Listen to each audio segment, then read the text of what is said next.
ఒక ఒక healing prayer లేకుండా, ఒక స్వస్థత ప్రార్థన లేకుండా, ఒక స్వస్థత సభ లేకుండా, ఒక ప్రేయర్ టవర్‌కి రాయకుండా, కనీసం యెషయా కూడా వచ్చి ప్రార్థన చేయకుండా, తన సొంత ప్రార్థనతో సంపాదించిన ఆయుష్ కాదా ఇది?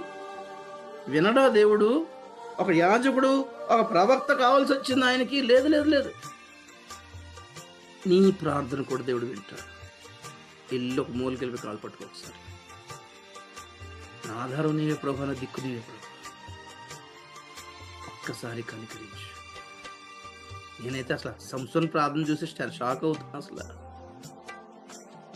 పడిపోయినోడు, ఓడిపోయినోడు, చెడిపోయినోడు, అభిషేకం కోల్పోయినోడు కూడా చివరికి చేసిన దీన ప్రార్థన ఎంత బలం అంటే, తన కళ్ళెదుటున్న ఫిలిష్తీయులను చంపేసి అభిషేకం ఒక్కసారి లాస్ట్ అని ఫైనల్ సంపాదించి చచ్చిపోయాడు. ఫైనల్ చివరిగా ఒక్కటే ప్రభువా, అందరిని చంపేస్తాను. వావ్!